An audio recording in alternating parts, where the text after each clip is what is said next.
우리 예수님께는 4명의 남동생이 있었고 여동생들이 있었는데 여동생들은 몇 명인지는 몰라요. 여동생들이 있었다라고만 그렇게 기록하고 있는데 가톨릭 교회에서는 예수님에게 남동생, 그러니까 동생이 있다는 것을 인정하지 않죠. 그래서 요 4명의 동생 야고보, 요셉, 유다, 시몬 요 4명의 남동생 그리고 여동생들은 친동생이 아니고 사촌동생들이다. 그렇게 가톨릭에서는 해석을 하고 있어요. 아마도 성모 숭배에 다른 예수님과 같은 자식이 형제가 있다는 것이 마리아 숭배에 좀 흠이 될 수 있는 요소로 작용할 수 있겠다는 생각 때문에 막 그러한 해석을 하고 있는 것 같은데 본문 내용 원역에 보면 예수님의 동생으로 그렇게 기록하고 있습니다. 그리고 이 동생들은 예수님을 따르지 않았죠. 예수님께서 공생애를 시작하실 때 이제 나사렛에서 동네에서 하나님 말씀을 전하셨는데 동생들이 반발을 하죠. 그렇게 큰 일을 할 거면은 이 동네에서 작은 동네에서 이렇게 하지 말고 큰 나사렛 갈릴리 저 넓은 곳으로 가가지고 거기서 당신의 말씀을 펼치십시오. 라고 마치 이렇게 쫓아내듯이 예수님께 말을 하는데 그렇게 말하는 이유를 요한복음 7장 5절에서는 이는 그 형제들까지도 예수를 믿지 아니함이로라. 그 형제들 동생들은 예수님을 믿지 않았습니다. 동생들뿐만 아니라 예수님의 가족들, 친척들도 마찬가지였습니다. 그렇게 해서 예수님께서 갈릴리로 가서 마가복음 3장에 보면 이제 하나님의 말씀을 전하시는데 그 소문을 이제 가족들이 듣고 친척들 또 동생들 데리고 예수님 이상한 짓 하시니까 빨리 데리고 와야 되겠다. 잡아가지고 데리고 와야 되겠다 하고 친척들까지 대동하여서 어머니가 마리아가 예수님 데리고 오려고 그렇게 찾아갑니다. 그때 마가복음 3장 21절에 이렇게 기록합니다. 예수의 친족들이 듣고 그를 붙들러 나오니 이는 그가 미쳤다 하밀러라. 친척들이 예수님 미친 거다.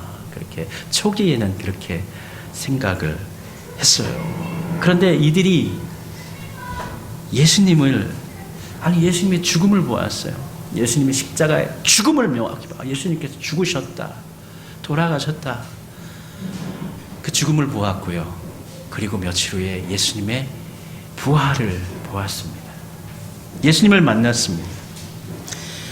바울이요, 자신의 그 신앙을 부활하신 예수님 만난 것을 고백할 때 이 고린도서 15장이 부활절이지 않습니까?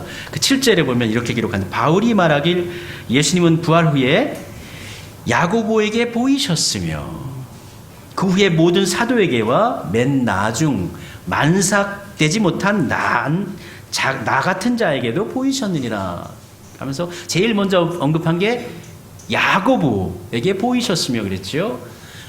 고린도전서 사도행전 고린도서 15장의 이 야고보는 예수님의 제자 야고보가 아니고 예수님의 동생 야고보입니다.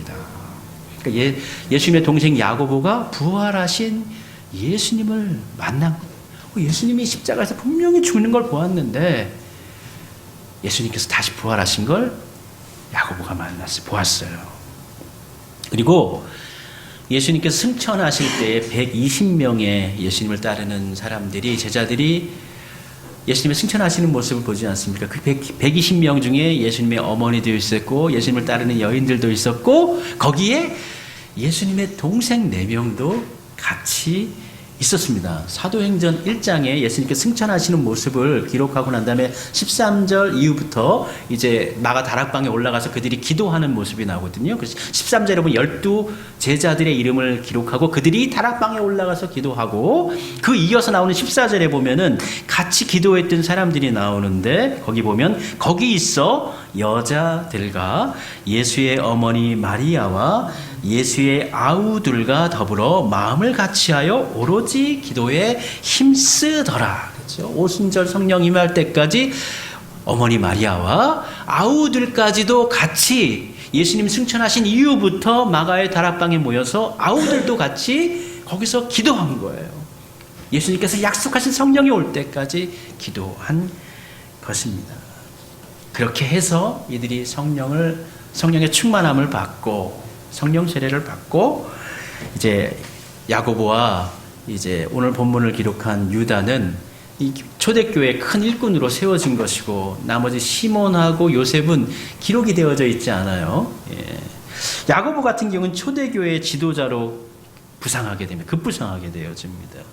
사도행전 15장에 보면은 예루살렘 공의회 첫 번째 그러니까 교단 총회가 되는 것이죠. 그때 이방인들에 대한 기준, 믿음의 기준이 무엇인가라는 것을 명확히 신학적으로 제정하는 그러한 회의를 하게 되어지는데 그때 그 공의회의 의장으로서 야고보가 그 일을 감당하고 의제를 모으고 의견을 제시하고 결론을 내는 일을 야고보가 하게 되는 거예요. 예수님 동생 야고보가 하게 되는 것입니다. 뿐만 아니라 사도행전 12장에 보면은 베드로가 먼저 이제 헤롯이 스데반을 죽이고 난 후에 백성들의 인기가 높아져요. 스데반을 죽이고 나니까 한 명 더 죽이죠. 그래서 예수님의 제자 야고보를 죽입니다. 칼로 죽입니다. 그러고 난 다음에 또 누구도 잡냐면 사람들이 좋아하는 거예요. 그러니까 베드로도 잡았고 죽여야 되겠다고 베드로도 잡아들였죠. 근데 그날 밤에 천사가 나타나서 베드로를 옥중에서 탈옥시키지 않습니까? 옥에서 나와가지고 난 다음에 마가다락방에 가지 않아요? 그때 마가다락방에 모여있는 사람들은 베드로가 이제 죽게 생겼으니까 베드로를 위해서 기도하고 있는데 이 베드로가 뚱뚱뚱 이게 똑똑똑 나타나가지고 사람들은 깜짝 놀라서 베드로 유령 아니야? 라고 놀라기도 하는데 베드로가 이야기하죠. 내가 이러이러해서 여기서 이렇게 내가 살아서 돌아올 수 있었다 라고 할 때에 이 이야기를 야고보와 그의 형제들에게 전하라 라고 말하고 어디로 도망을 가요. 베드로가 야고보와 그의 형제들에게 전하라. 그러니까 대표성을 가지고 있는 거예요. 야고보가 초대교회 예수님의 동생 야고보가 그 초대교회 당시에 큰 일을 초대교회 예루살렘 공동체를 이끌었던 사람이라고 볼 수가 있는 것이죠. 야고보에 대해서 역사자 요세푸스는 그의 죽음에 대해서 기록하기를 주후 62년경, 왜 62년경을 추론할 수 있냐면 대제사장 안나스가 7일을 할 때에 그 안나스가 전설에 의하면 이 기록에 의하면 야고보를 죽였다라고 요세푸스가 이야기를 하거든요. 그 야고보는 주후 62년경에 순교를 한 것이에요. 예루살렘에서 순교를 한 것이죠. 근데 오늘 본문에서 유다서를 기록한 이 유다, 야고보의 동생인 유다, 예수님의 형제 동생인 유다, 이 유다는 야고보서에서 예수 그리스도의 종 야고보는 이렇게 야고보가 기록한 것처럼 똑같이 예수 그리스도의 종이 들어갑니다. 그런데 덧붙여지는 것이 있죠. 뭐냐면 예수 그리스도의 종이요 야고보의 형제인 유다는 이렇게 기록하고 있죠.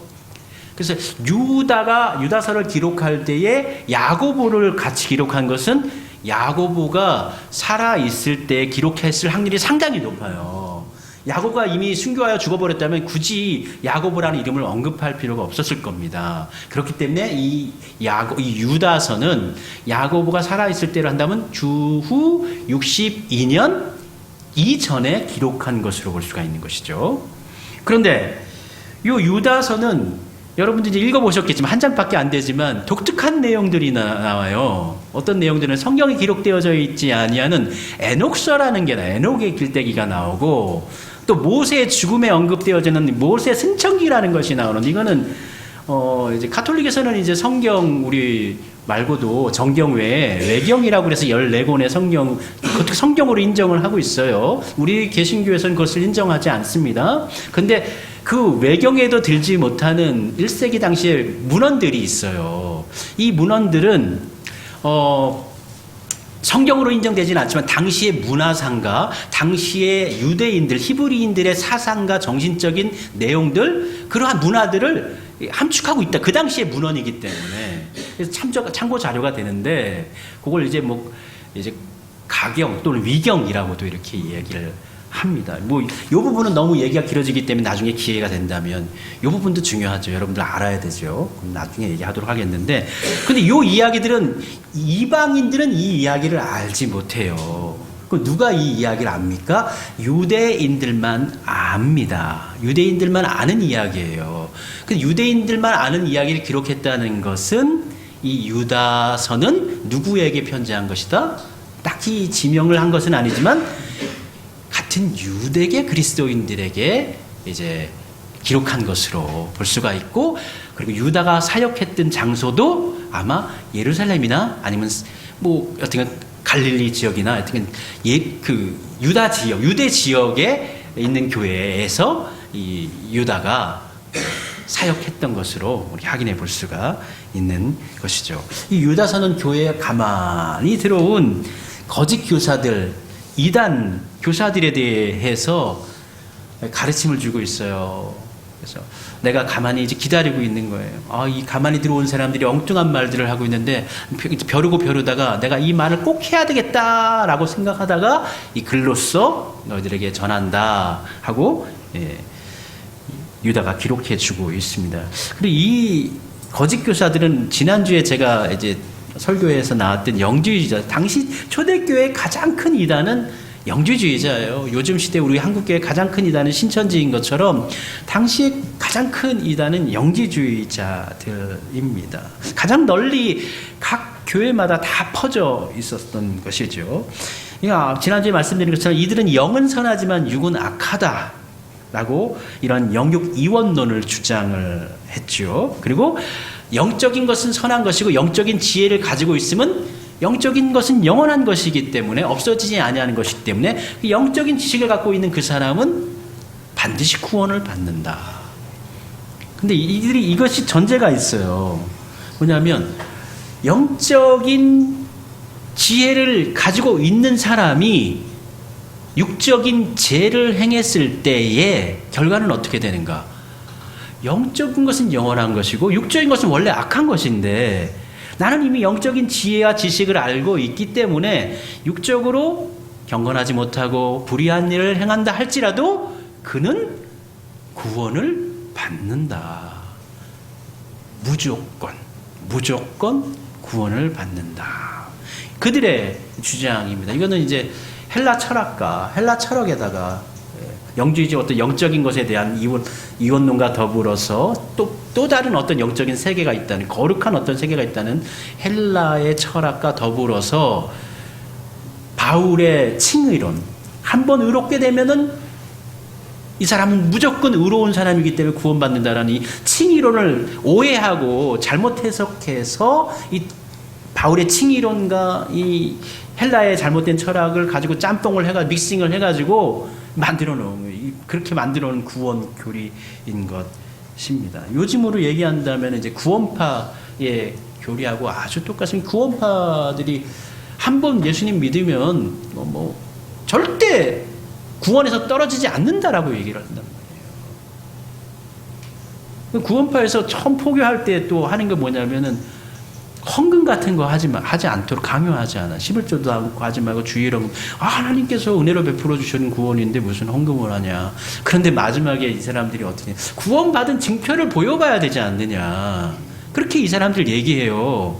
구원받은 증거를 우리가 드러내야 되는데 어떻게 드러낼 것이냐. 크게 헌금을 쌓아야 된다.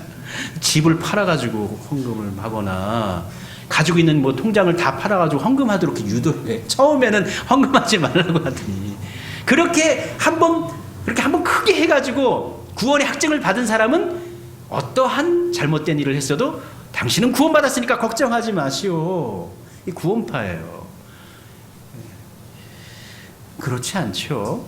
그렇지 않습니다. 무조건이라는 말은 이 세상에 진리랑 또 무조건이라는 거는 제재가 없다는 것인데 진리가 아니고서는 진리만이 무조건이지 진리 외의 것에는 무조건이라는 그런 말을 쓸 수가 없어요. 이 세상은 다 상대적인 세상이에요. 아무리 선한 일을 하더라도 그것이 다른 이에게는 나쁜 일이 될 수가 있고 피해가 될 수가 있는 세상이에요. 무조건은 없어요.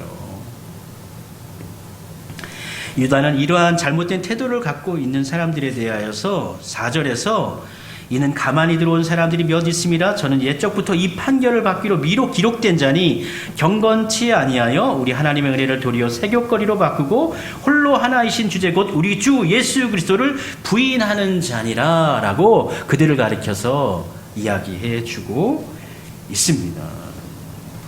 표면적으로 보면 이들의 신앙 고백에는 전혀 문제가 없어요. 예수님에 대한 신앙 고백은 전혀 문제가 없습니다. 예수님께서 하나님께서 보내신 그리스도라는 것을 그들도 믿습니다. 그들도 예수님께서 하나님의 아들이라는 것을 믿습니다. 그러나 이들은 육체를 더럽히며 하나님의 권위를 업신여기며 하나님의 영광을 해방하는 자들로 예수 그리스도를 부인하는 자들이라고 유다는 이야기합니다. 그러니까 이들의 주장은 다음과 편하게 쉽게 얘기한다면 이렇게 얘기하는 거예요. 나는 아무리 죄를 지어도 괜찮다. 예수님께서 이미 십자가에서 내 죄의 모든 대가를 이미 다 치르셨기 때문에 나는 더 이상 내 죄와 아무 상관이 없다. 어찌 보면 굉장히 잘 맞는 말이잖아요. 우리가 복음을 증거할 때도 사실 이런 표현을 쓰기도 하는데요. 이러한 주장을 하는 거예요. 나는 아무리 죄를 지어도 괜찮아. 나는 천국 갈 수 있어. 왜? 예수님께서 십자가에서 내 모든 죄를 다 짊어지셨기 때문에 신학적으로 문제가 없어요. 근데 이러한 자들을 어떻게 해요? 유다는 이미 심판받기로 예정되어졌던 사람들이라고 그렇게 이야기합니다.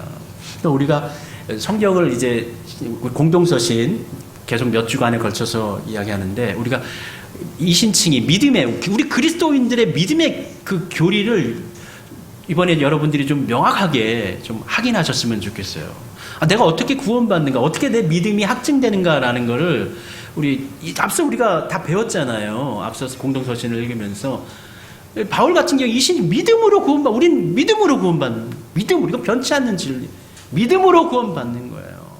야고보는 행함으로 구원받는 거 아니에요. 야고보도 믿음으로 구원받지만 자연스럽게 그 믿음을 고백한 사람의 삶은 행함으로 그 은혜가 드러난다. 만약 행함으로 드러나지 않으면 원래 믿음이 없는 사람이고 거짓말하는 사람이다. 이게 야고보의 신앙 고백이에요. 이거 그대로 여러분들 받으셔야 되는 거예요. 마찬가지로 베드로는 믿음을 고백하며 살아가지만 우리 역시도 환난을 당하고 고통을 당한다. 시험을 당한다. 그러므로 우리는 믿음도 있어야 되지만 인내하며 살아가야 된다. 믿음을 지키며 살아가야 된다. 이 베드로의 논거이고요. 요한 같은 경우에는 어떻게 얘기했습니까? 똑같아요.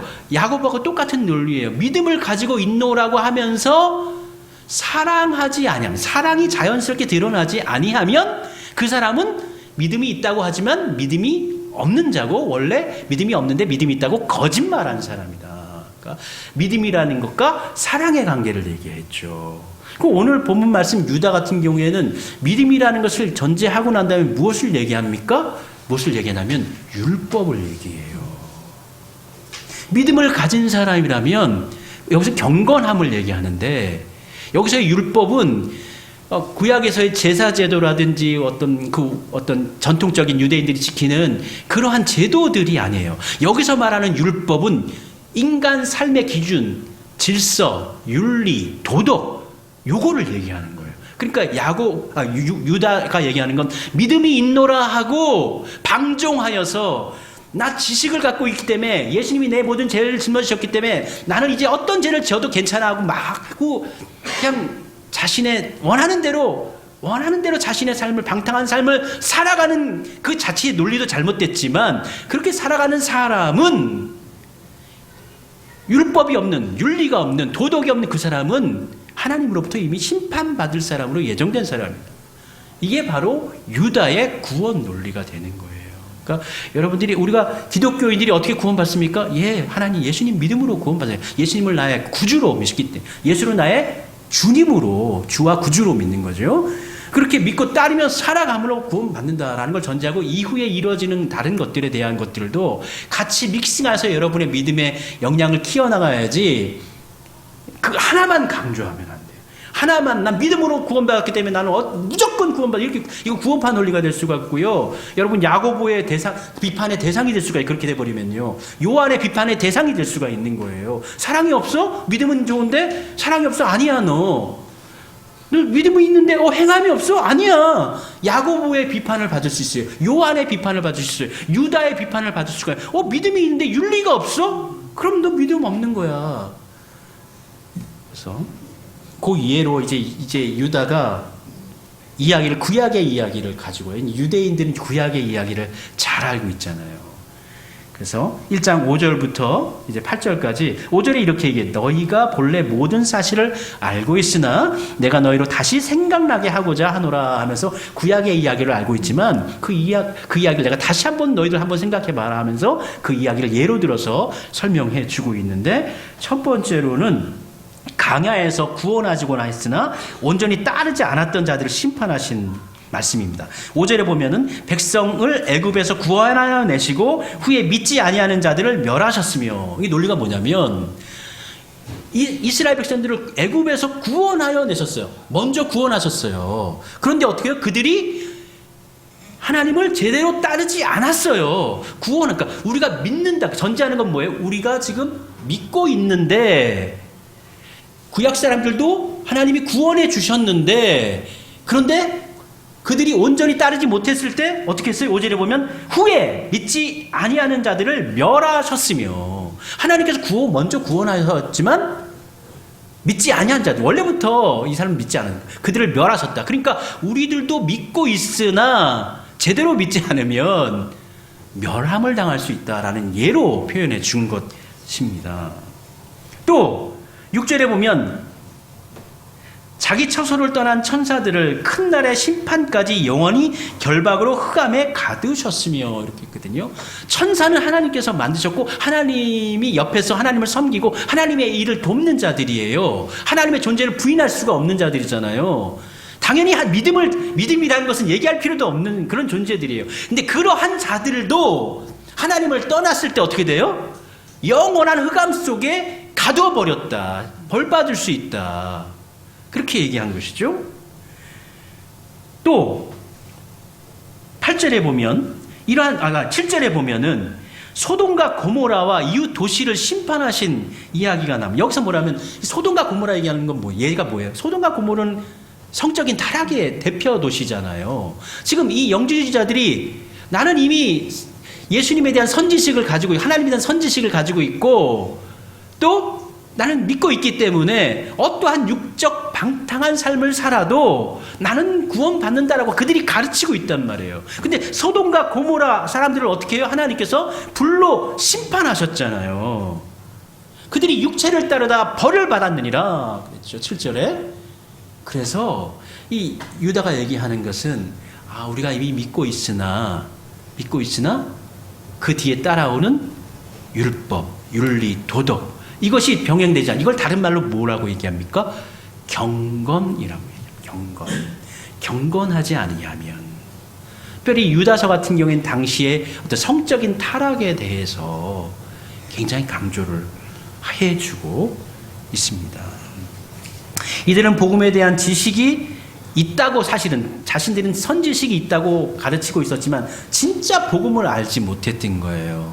진짜 복음을 이해하지 못했던 겁니다. 그런데 자기들도 잘 알지 못하면서 그것을 다 아는 것 마냥 포장해가지고 성도들에게 가르쳤던 것이죠. 그러니까 이 이야기를 유다가 듣고 이거 내가 한마디 언급해야 되겠다. 이거 잘못된 가르침에 대해서 내가 뭔가 권면해야 되겠다라고 생각하다가 유다서를 기록한 것이다 라고 유다서 기록 목적에 대해서 초반에 직접 소개해주고 있는 것입니다. 그러한 자들이 교회에서 어떠한 자들이 되는가라고 하면서 12절 이하에 보면은 그들은 너희 예전에 애찬의 암초요. 애찬은 이제 음식이죠. 음식을 먹는. 우리 생활에 살아가는 데 있어서 그 암초. 갑자기 항해하다가 꽝 부딪히게 하는 함정 만드는 우리를 힘들게 하는 바다에 암초 만나면 어떻게 됩니까? 배가 파선하게 돼요. 우리를 멸망으로 이끄는 자들이라는 거예요. 자기 몸만 기르는 목자요. 비 없는 구름, 열매 없는 나무요. 13절에는 거품을 뿜는 바다의 파도 같은 것. 사람들, 흑암으로 돌아갈 유리하는 별들이라고 그렇게 이야기합니다. 그러니까 이들을 가리켜서 8절에 뭐라고 하냐면 그러한데 꿈꾸는 이 사람들은 꿈꾸는 사람들이라는 거예요. 꿈이라는 건 뭐 허상이라는 거예요. 자신들은 진짜 진리를 알고 있다라고 이야기하고 있지만 실제로는 헛것이에요. 아무것도 없는 허망한 것을 꿈꾸고 있는 사람들입니다. 근데 허망한 꿈 같은 것을 꾸면서 그와 같이 육체를 더럽히며 권위를 업신 여기며 영광을 비방하는도다. 그렇게 이야기하고 있죠. 그러니까 우리가 우리 예수님을 주와 구주로 믿고 따라 살면서도 이와 같은 윤리 또 경건성을 우리가 지켜야 됩니다. 사실 이거는 굉장히 상식적인 수준에서 누구나 다 이해할 수 있는 얘기죠. 믿음이 있노라 하고 온갖 나쁜 일을 다 하고 다니면 그걸 어떻게 믿음이 있는 사람이라고 하겠어요. 예수님께서 나 십자가에 다 대속하셨으니까 예수님께서 십자가에 대속해서 죽으신 것은 우리가 마음대로 죄질하고 십자가에 대속하신 거 아니죠. 예수님께서 다 모든 것 책임졌으니까 지금부터 나의 삶의 모든 것들, 모든 악한 것들은 다 예수님이 다 짊어지신 거잖아. 그러니까 난 이미 보장이 됐어. 구원이 보장이 됐으니까 마음껏 나쁜 일을 해도 돼. 라고 한다면 그게 어떻게 예수님을 따르는 사람이라고 할 수가 있고 믿음을 가진 사람 할 수가 있겠습니까? 그런데 당시에 왜 이 초대교회의 많은 사람들은 이 초대교회 예루살렘 근방의 교회뿐만 아니라 당시에 거의 대부분의 교회, 그래서 여러분 공동서신의 내용은 다 거짓 교사들에 대한 얘기를 굉장히 반론하고 하는 얘기가 바울에게도 참 많이 나오고 베드로에게도 나오고 하는데 그 모든 교회들 다 이러한 사람들이 다 스며들어 있었던 거예요. 그 스며들어 있었다는 건 뭐예요? 많은 사람들이 이 사람들을 환영하고 받아들였다라는 거죠. 왜 초대교회 교인들이 왜 상식적이지도 않고 말도 안 되는 논리인 이러한 어떤 신학과 이 구원 논리를 가지고 있는 사람들의 의견을 따르고 그들을 진짜 참 잘 가르치시는 분이다, 참 진리를 아시는 분이다라고 하면 존중하면서 왜 따랐을까요? 왜 엉터리 같은 이러한 말을 왜 따랐을까요? 논리도 맞지 않는데, 이해도 되지 않는데. 근데 제가 곰곰이 생각해 보면요, 이게 더 편리하기 때문이에요. 그게 더 효율적이에요.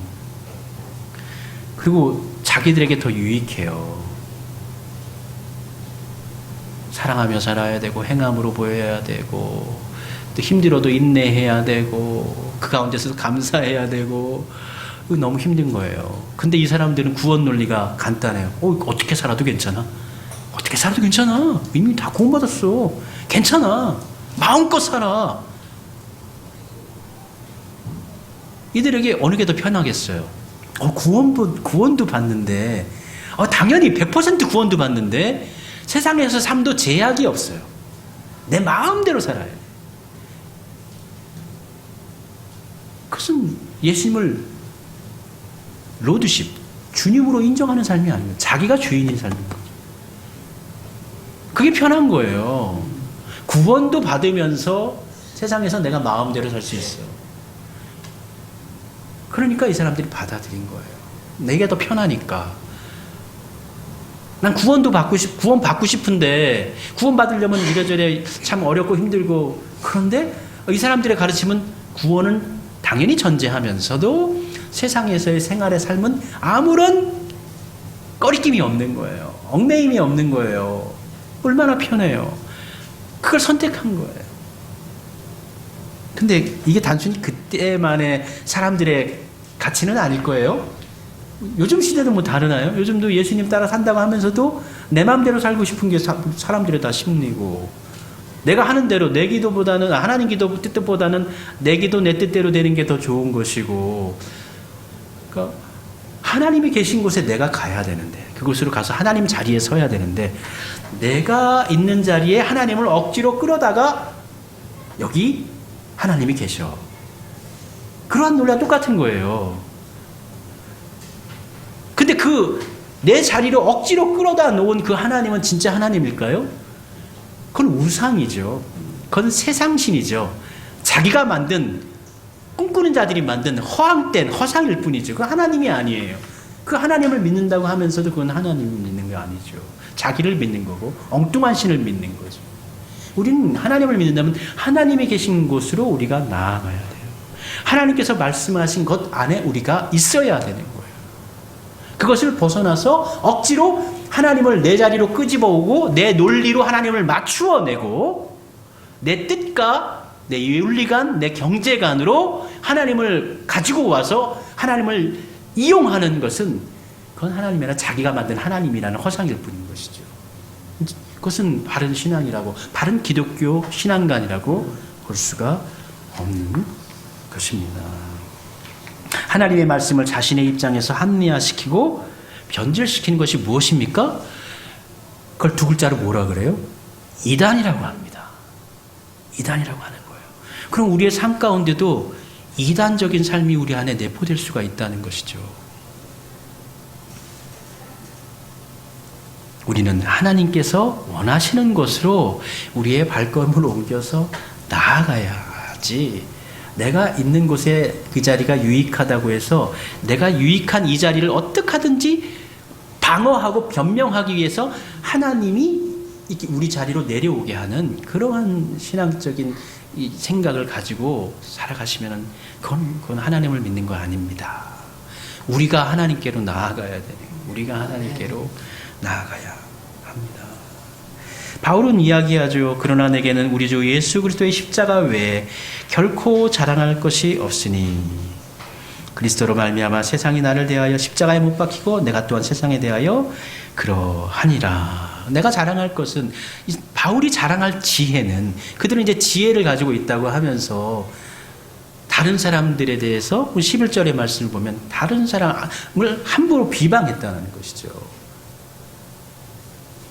그래서 이제 모세의 일대기를 얘기를 하면서 천사가 미카엘이 너를 꾸짖길 바라나, 천사가 사탄에게 꾸짖기를 바란다. 천사도 모세의 시체에 관하여서 사탄에 대해서 뭐라 하지 아니하고 꾸짖기를 바라, 하나님께서 꾸짖기를 바라신다 이렇게라고 했는데, 너희들이 뭐 많은 걸 알고 있다고 사람들을 가르치고 꾸짖고 나무라고 그렇게 하느냐, 그게 그 의미거든요.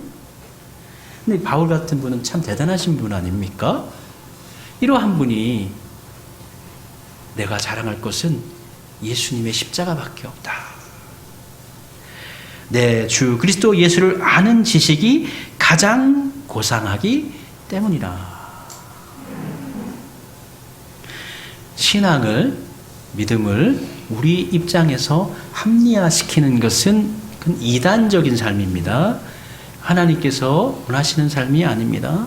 우리는 하나님께서 뜻하신 곳으로 맞춰서 살아가는 사람들, 그게 바로 그리스도인, 예수님의 가르침을 따라 살아가는 사람들, 그리스도인인 것입니다.